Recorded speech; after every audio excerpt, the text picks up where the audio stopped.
Hey everybody, how are you guys doing? I'm Eric Gerlach, and this is another talk on philosophy, American thought, haven't done a lot of videos on that, and Charles Saunders Peirce.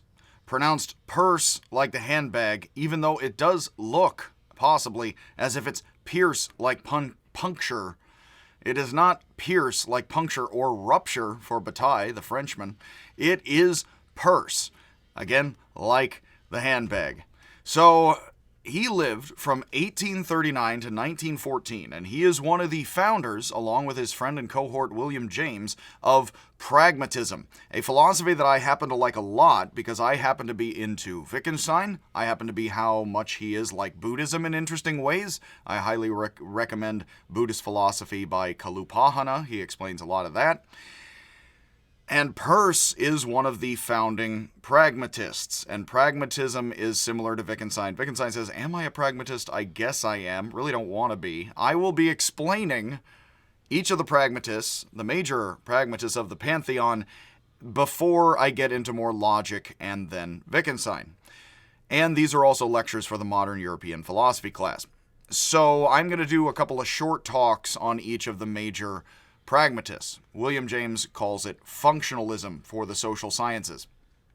So Peirce is considered the primary founder of pragmatism, and then William James is his cohort and pair, and then considered somewhat, along with him, the founding of the pair, part of the founding too, but is sort of somewhat considered secondary, and the functionalist over with the varieties of the religious experiences, etc. Peirce is more the linguist and considered, in a certain sense, the more kind of structural philosopher.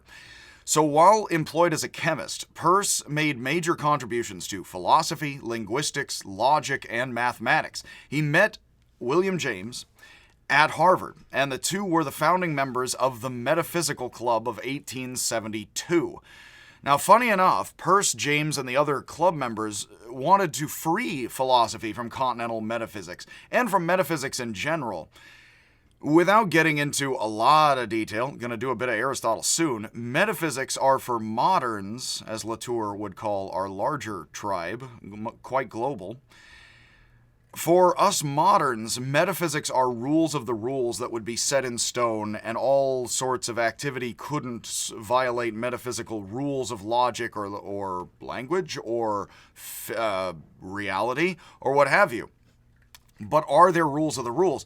Pragmatism technically says things are how they function. That is very much functionalism of William James, pragmatism of Peirce and others. And pragmatists have very much been criticized the same way that Mill's utilitarianism has been criticized in ethics by Kantian deontologist kind of folks who want rules. Never lie, never cheat, never steal. And then Mill says, but Robin Hood. But you could pretty much do anything for anything, and it's pretty much about good overall, not about the particular prohibition of the thing. And the moralists grind their teeth and try to come up with absolute morals, but there are very massive, weighty schools and opinions in philosophy about whether there are rules of the rules. Technically, and quite hilariously, Peirce and James are founding the Metaphysical Club at Harvard in order to, from the earliest of days, get rid of rules of the rules. In other words, the Metaphysical Club is trying to get rid of metaphysics. It's like post-colonialists. They don't like post-colonialism because it's the screwed up state of the world. So post-colonialists don't like post-colonialism. Feminists usually like feminism. Post-colonialists don't like post-colonialism because they're trying to get rid of it, not bring it. It's the same oddly with the Metaphysical Club. It's a weird name, given they really are the anti-Metaphysical Club. But what have you, maybe they're the club about getting rid of it, again, like we said. So they wanted to free philosophy. Now, keep in mind there aren't really analytics, and the analytics are partly reacting, along with pragmatists, to the continent, to Kant and Hegel and Germans. The French have not yet gotten hip. This is the early 1900s. It isn't post-war, with Sartre and others. So the Americans are looking at the Germans, as are many people, in the early 1900s. Heidegger is just doing his stuff, though these guys aren't really that into Heidegger. And they are looking at people being into Kant and Hegel, not even so much Nietzsche in the earliest of days of the night. Actually, this is the late 1800s. I'm misspeaking. These guys are doing their work in the late 1800s, early 1900s. So Nietzsche is just starting to dawn on people. So Kant and Hegel are still massive. And Peirce and James are reading Kant and Hegel, or trying to, as Americans do, and saying this is too bogged down in a lot of rules and ideas that we want to free up and make more functional. So as an undergraduate at Harvard, Peirce slowly worked his way through Kant's critique of pure reason, reading a few pages a day. That's all you need, or want, really.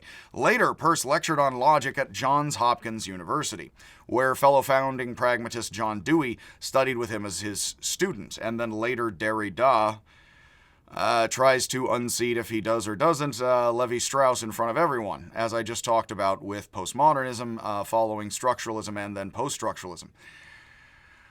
Bertrand Russell, who is not a fan, he is a founding analytic philosopher, and he is specifically not a fan of Hegel, and he is not a fan of Mill's utilitarianism nor pragmatism.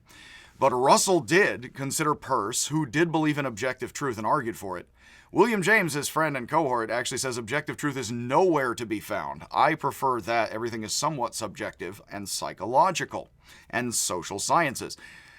Peirce actually does think there is pure objective truth and argues for that. Sure, I'm not that side of it, but Bertrand Russell is, and he considered, even though he was not into utilitarianism or pragmatism, he considered Peirce to be the greatest of American philosophers. Maybe that tells you what he thinks of the rest of them. Karl Popper, a philosopher of science we will examine soon because I am working through some of the pragmatists to get to later philosophers of science, which is important nowadays with anti-vaxxing and all sorts of things to talk about the basic ideas of philosophy of science, which are wonderfully controversial, of course. How should we have science or believe in it in our lives, which are very important things to discuss. And people are afraid of it very much like they're afraid of discussing politics and religion because it means a lot, you know? But Popper, we will get to him soon. He is also not my favorite, but everybody has interesting ideas. He believed Peirce to be one of the greatest philosophers to have ever lived. I am a very pragmatist-leaning guy against many analytics who believe in more hard objective truth. For me, the pragmatists are very much more so the heroes of the American tradition, standing up for the decently social and subjective. That is how I do read these things. But Peirce is an early founder and believer in objectivity beyond subjectivity, which, like some, he tries to reach for, like Chomsky, through linguistics, interestingly enough, and thus logic and talk. James credited Peirce with coining the term pragmatism, though Peirce credited Alexander Bain, who has the most amazing, look up a picture of him, sideburns and no beard, kind of Wolverine haircut upside down. He has all the sideburns, Mr. Burns. That he, if you do know, there was a general named General Burnside in the Civil War, and he had amazing sideburns, and the sideburns are possibly, I believe, named for General Burnside, which is weird. But yes, this guy has that and no beard. It is interesting and amazing. So Bain, yes, defined belief as that upon which one is willing to act. This is actually very similar, please watch my talks on Chinese philosophy, to the unity of knowledge and action of the latest, greatest, for me, Neo-Confucian Wang Yangming, who says that if you walk into a room, somebody says there's a bad smell, and you're like, yeah, I guess. Or if you say, that's a beautiful painting, and you say, you can see what truly is thought by action. That it is interesting because Confucius does say have the right intent, not the right or wrong outer act. That's not what's important. But Wang Yangming complements it and says, but if you have the right intent, the right act should follow. And you should not be memorizing the Analects and then kicking homeless people, because that's clearly not understanding the Analects, even though that is memorizing the form and going through the practice, which is complementary in Confucianism. Bain says, if you believe something, you act on it. If you don't act on it, that's not a real belief.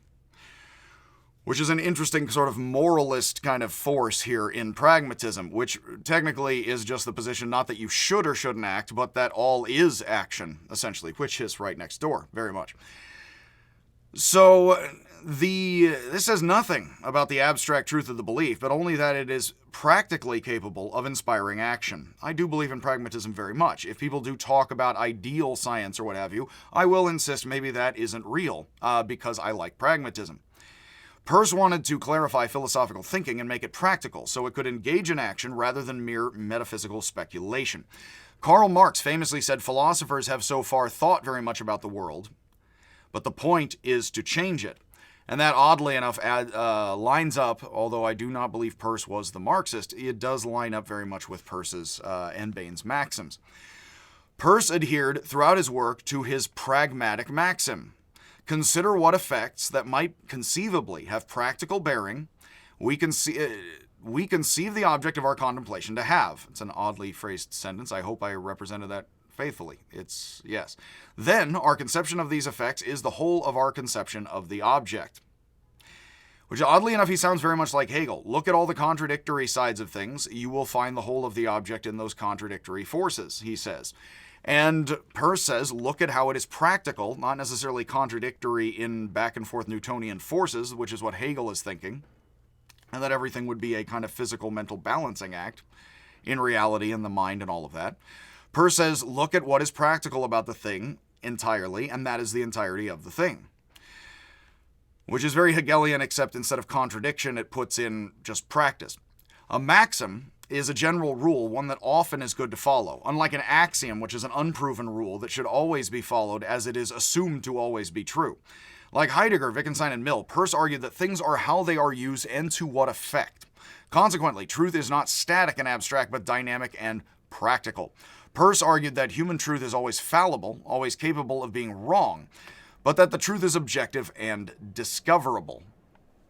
I'm going to, speaking of which, we will refocus our talk here a little bit on the cats, because that's what is most practical and discoverable.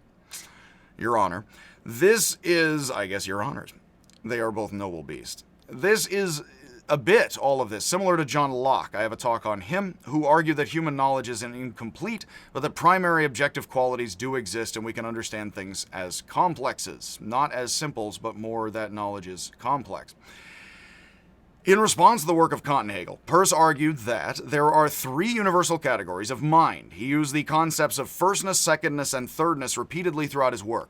Now, to be honest, and I always confess, I have confessed because I was raised half Catholic, that Peirce's system, he gets a bit more systematic than I like, and I like William James' functionalism. Well, it's kind of loosely social systems and what have you. So I am not the one to chase down. I actually wrote a master's thesis on Hegel, but I don't know exactly how this is and isn't Kant and Hegel, firstness, secondness, and thirdness, and I would look up others' work who get deep into that. I actually had a friend who was really into Peirce, and he was very into these concepts. I don't make systematic sense of these entirely. But what is important for my lectures on the stuff is you can see a lot of Kant and Hegel wrestling a little bit back and forth in Peirce's attempts to simplify Kant and Hegel's what he thinks is metaphysical about them and to rule bogged down into very simple categories that we can find in many, many things practically. Firstness is the vague and the possible. Again, I'm just going to leave this as it is and not make total sense of this and admit so. Firstness is the vague and possible, sort of the mental and the conceptual.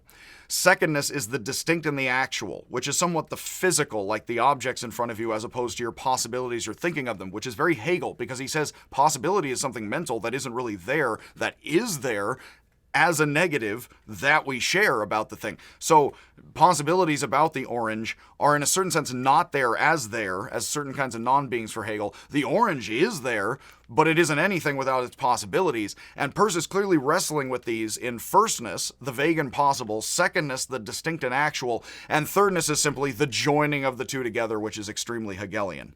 In fact, it's not as Kantian nearly joining of the two opposites together as it is explicitly and quite Hegelian beyond Kant. And I think that Hegelian beyond Kant, then you can see a lot of skeptical people like Nietzsche, also Schopenhauer, Wittgenstein, other people, are pushing towards, well, lots of different directions, but in similar joining beyond Kantian categories, clearly. It is very similar to Hegel's tracing of the unity of objective and subjective through his logic work, as well as understanding and reason. Sides of the mind that try to keep reality conservative and set and separate, and reason which mixes things all around and changes things, which is very much what Hegel thought was the left and the right of the French Revolution and continue to be the left and right of politics. Peirce argued that communication and representation, I will, other guy, they're going to slowly pan here. We'll keep Cat in shot, along with reclining dying Buddha here. The Peirce argued that communication and representation, what I'm doing with you here, are a fusion of the possible and actual, of the vague and distinct. That is, again, very much practical Hegel. For instance, when we reason about math or ethics, we must inquire about the vague abstractions, such as the infinite and good, based on distinct facts. So we don't see the good itself, neither did Socrates, although maybe he talked to it outside for a while of the party, or two, the symposia. I suppose, again, I won't do the toes or roses bit right now. So like Heidegger and Wittgenstein, preceding them both and possibly influencing them both. Because actually Heidegger, like Wittgenstein, may have had Heidegger had a colleague in Germany, in Freiburg, who was a specialist on American pragmatism, or at least he was, if not a primary specialist, he was somebody who was very interested in American pragmatism as it was going on and was known to be. I do not recall his name, unfortunately, but Heidegger could have been exposed a lot to American pragmatism as he was writing long-winded German about das Sein, here being, there being, what have you, is ready to hand, or not so much in the German. So, again, maybe the lexicon ready to hand. So, basically, Peirce was interested in the use of signs also. You find Heidegger talking about the turn signal of an automobile, and Wittgenstein talking about signs as well, and that they're mental, physical things right there in front of us in order to show the mental is the physical is the mental, such that the sign suggests possibly, do you know the way to San Jose that way, but it doesn't insist or force you to go there. So you now have a way to San Jose, let's say, out of this town, but you do or don't have to take it, and that is physical mental reality. So the sign, what it signifies, and the interpretation of the signification forms a triad, which Peirce was very interested in for linguistic reasons. As for Heidegger and Wittgenstein, Peirce saw the interpretant, we don't use that word so much, not the interpreter, but the result of interpretation, as social and not merely individual, which is also very Heidegger-Wittgenstein.